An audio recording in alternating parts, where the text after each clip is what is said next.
King Jesus, I know you'll hear me when I pray. But well, King Jesus, I know you'll hear me when I pray.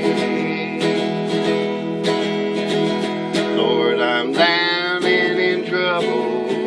Lord, send an angel by my way. I want to start this out with something pretty neat. In 2003, I remember getting a computer, and websites were free. You could make your own website, and it didn't cost you anything. But they had a lot of funny stuff on there.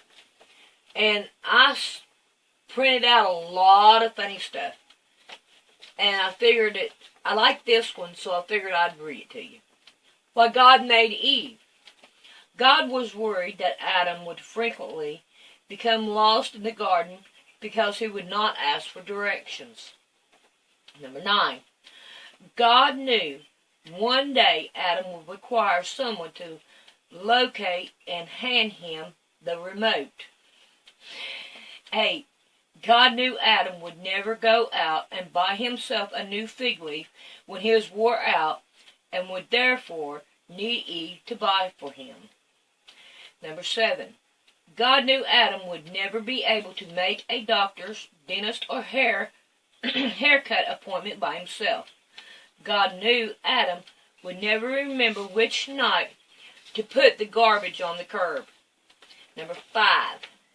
God knew if the world was to be populated, men would never be able to handle the pain and discomfort of childbearing.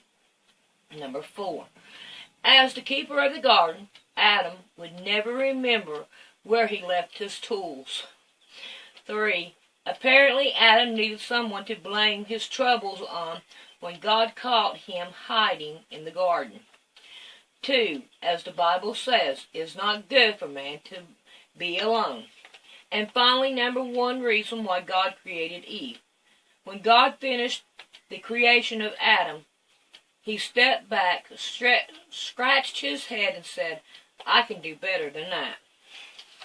I thought that was pretty cool. But anyway, we want to get started on this right here, and this one, and I have another one right here. So we want to sew. And of course I don't have a needle threaded or anything. I was playing around with this sewing machine over here, and I think that belt has a lot to do with the tension on it, because the tension is really messed up on it. So I've been playing with it. And I haven't got it. It seems like I can't get it. So I have a jump rope. You know, like one of the people on one of the tutorials I watched, they used it. Maybe this one right here has too much stretch in it, and it doesn't sew right because of the stretch. So I figured that I would just leave it alone. When hubby gets home from work tonight, be about 1 o'clock, I think, then I would take and get him to help me to do that, to put that one on, and work on that one to get that one on, and see if I can't work with the tension with that one on, because I think this one right here is just too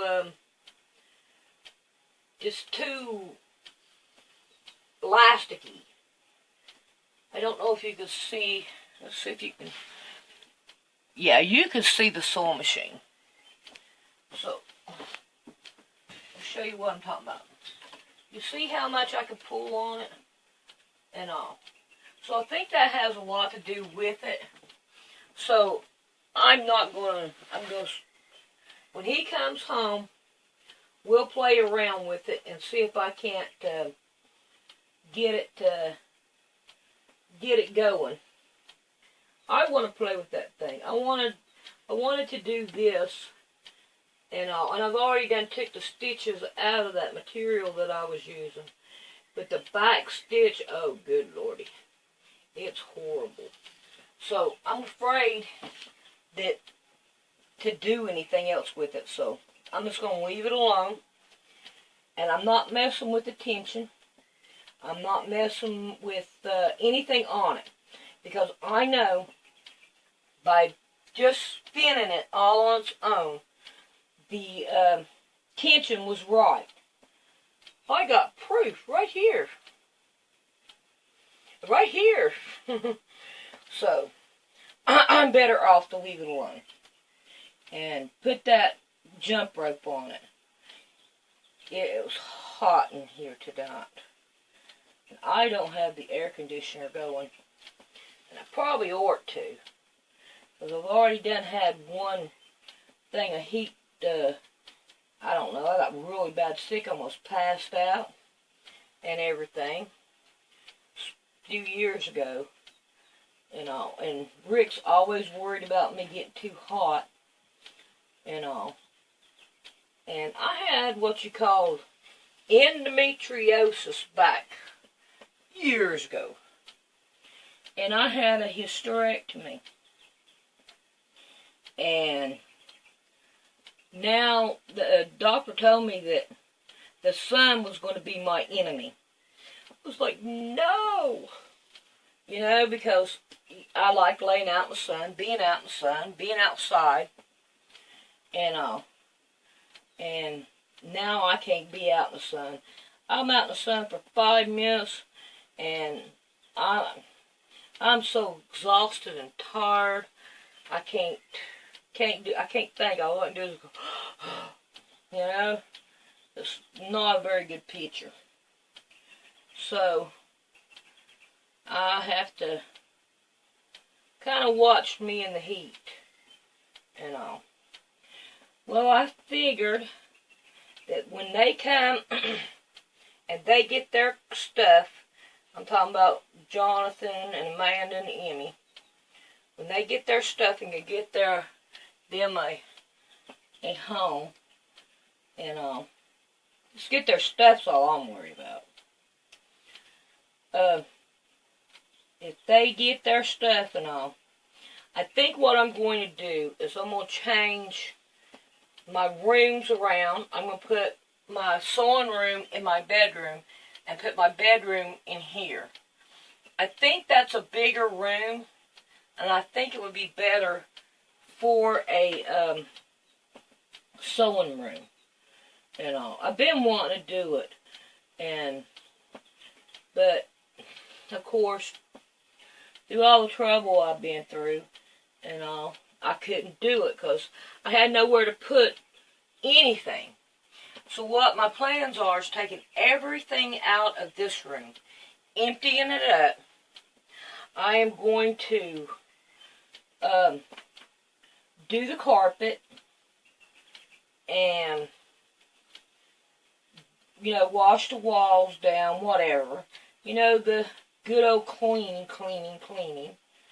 and put my bedroom in here. And I've already got it planned out how I want to do it.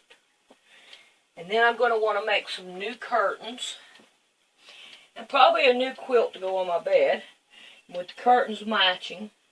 With pillow shams, the whole 9 yards. That's my intentions. I don't know if it'll work out.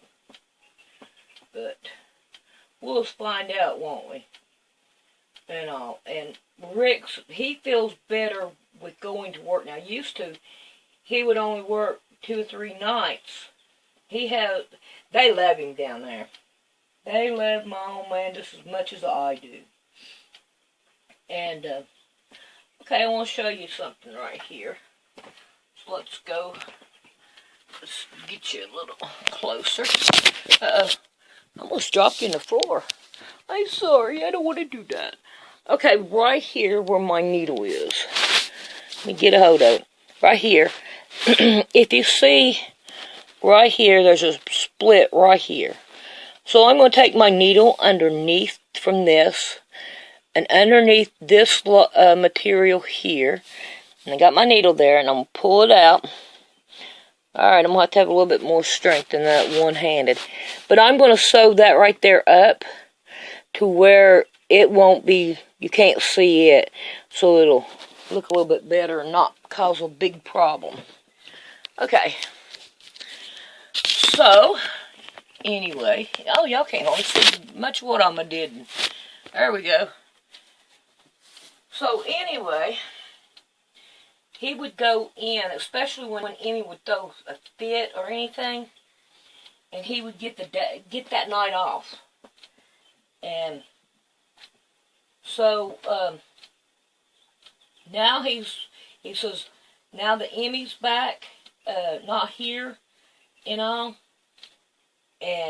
she's not causing any of the problems and all she did, and I'm going to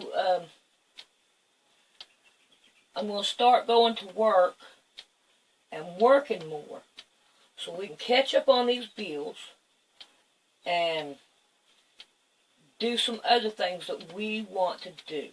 My car is so tore up. I have used my car to take him back and forth to work and all the other things. I mean, they did take him a lot of times, more times than I would ever think about taking him. But my car is so messed up.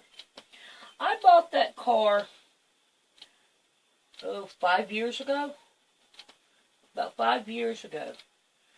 It's like a $7,000 car. I paid $4,000 for it though. So that was really, really great. So I've had it for a while. It's had its up and downs. And of course any old car would. And trying to bend this down. But yeah, I feel for my car. He's talking about going and buying another one. I don't want to go buy another one. I do not want to. I'd rather get this one fixed. I have the title to it. Somebody else will have the title to the other one. Even though I do know that the government still owns it, even though I have the title. It just shows that I have, that I'm responsible to keep it up.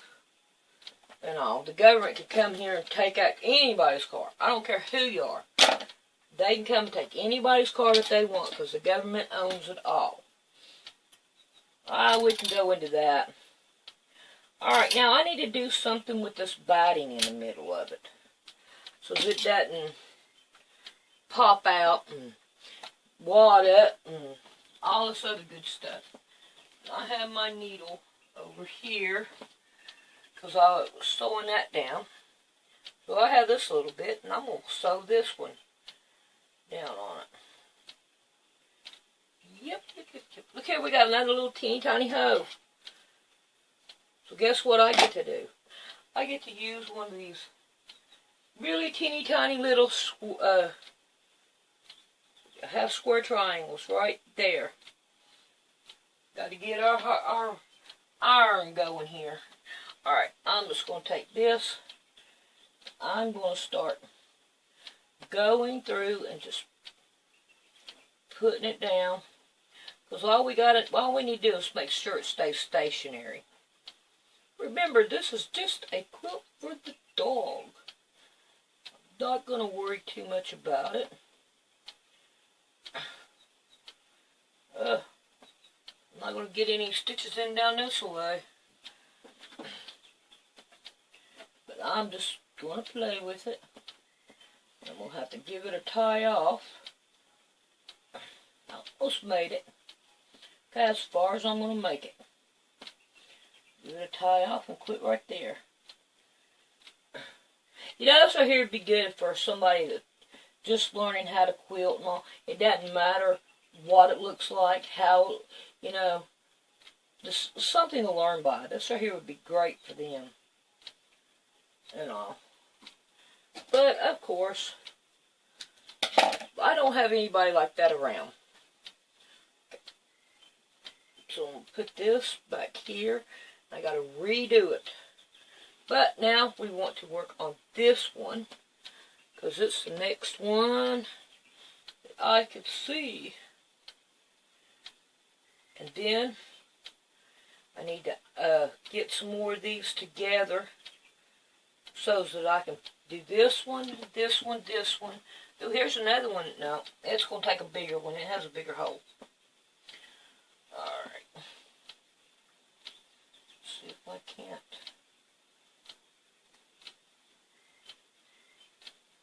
I bought that wash and dryer the day I moved into this house.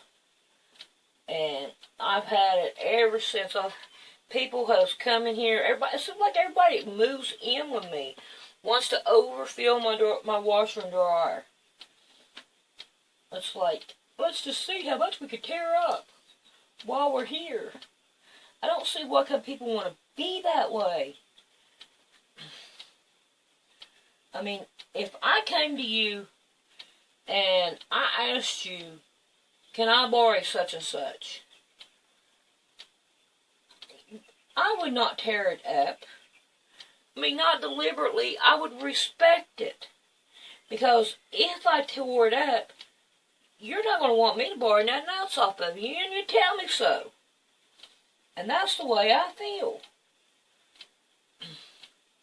And people should treat their things better, because you don't, they're hard to come by, and they act like it, people act like it's so easy, we'll just go to Walmart and get it. Well, I don't go to Walmart. I hate Walmart. I despise Walmart. I mean, I'd rather, well, I can't say have my teeth taken out, because the Lord done had that done. So, but you guys know what I mean. I don't want nothing to do with Walmart. They'll come in, they'll run the little man out. They will leave. And then people will have to go like 100 miles to go to a grocery store. And usually it's another Walmart. And that takes a lot of burden, puts a lot of burden on people. And the employees that work there, they're not done right. They are done really, really wrong. There's one video that I watched, and he was a crippled boy, and he's been working there for probably 8 years, 10 years, I can't remember how many years. But they let him go because he couldn't do some of the new things that they had that they wanted done from the greeter. If it was me and I owned Walmart, and that crippled boy, all the people loved him according to what the news said, but the people liked him. I would have tried to find some other way to accommodate him, because he worked. And they said when the snow hit and everything, he would spend the night there at Walmart so that he could make sure he's there the next morning and all. He was a workaholic, and I don't see nothing wrong with that. And I was watching this one thing where President Bush was talking to, I don't know, some woman. And some woman talked about how she worked 2 jobs. And Bush goes, oh yeah, that's a great American. No, it's not a great American to have two jobs. What are you doing to yourself? You know, you don't look at the consequences, Bush. The consequences are is you don't get to see your family. Your health goes down. There's things that needs to be done only you can do. When does it give you time to be able to sit back and really relax? Because when you're off of work and you got clothes to wash, dishes to wash, food to cook, you don't get no time. I like God's way. You know, the man does go out and work. The woman stays at home and raises the family. That is a job in itself. And they have got it to where, oh, you're a housewife? Oh boy, you get to sit around and do nothing and watch soap operas all day long. No. You're stereotyping somebody. And that ain't right. If somebody told me that they were a housewife, man, that's a hard job. Because you got to keep up with dishes, you got to keep up with this or that. Then you get people coming in and they don't care. They do not care at all if they mess stuff up. And here, you got to fix it. You're the only one there can. Alrighty. Now I have one of these small ones right. These things like this right here. And it's coming off. I think what I'm going to do is slide this up in there. And I'm going to sew that bad baby down. So that it's not going to be pretty. Okay, come on. Let's pick it up here. So that it'll be down at least. Yeah, God'd rather the wife to stay at home, take care of the children. I mean, think about it. Let's say, if you look at the way the world sees things now, a man and a woman, they fall in love. One works at one place, one works at another. Okay? Then they get married, and they're together probably about 6 months or so. Then things start, between the jobs, gets in the way, and they start fussing and fighting and arguing and all this other good stuff. Well, the woman starts looking for another man there at work, and the man starts looking at the woman, a woman either at work or away from work. And can you get the picture what I'm trying to say? And then the next thing you know it, that home is split up because the government wants them to work. You know? And if the woman would be at home where she's supposed to be, and y'all call me an anti-liberalist or whatever they call them, women that is against women going out there and lifting transmissions and stuff. I am not made like a regular man, like a man is. My muscles are different than his muscles. I've got muscles that'll shoot out a child. He don't. He's got one that'll give him, what do they call them? Hernias. Can you get where I'm coming from? So, I tried that. I was what they call a tomboy. And, but then I started looking and I'm like, you know, this right here is going down the wrong road. And, I need to change my life around because I am a girl. I am what God made. I'm not equal to a man. And I'm not saying, I'm talking about body-wise. Because a man don't have ovaries. A man does not have a monthly period every month. And I'm not ashamed of it. That's life. Eve, you got your day coming. But, anyway, I'm about ready to run out of things to say. Don't know what to say.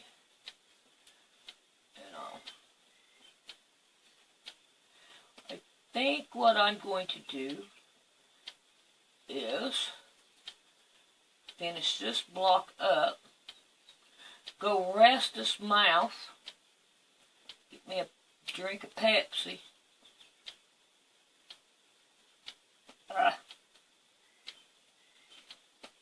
and then when I come back I need to work on this block and get it straightened out for the fiber fill that's in it, because there's fiber fill. Okay, I got a knot. The fiber fill is loose in it.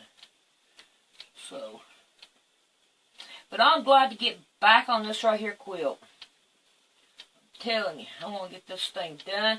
I want to make some plate mats. I have it in mind how I want to do it. I ain't seen none like them. But that's me. I always put my twist into everything. And I like putting my twist into everything. It makes it unique. Even when it's not right, it still ends up looking pretty good. And so I don't know how much more I got of this right here that needs to be. I should have done this a long time ago. Then that way it wouldn't be so bad. But believe you me, if that sewing machine over there was going, I'd be putting this right here on there, going to town on. Doing that horsey dance. Yee-hee-hee-haw.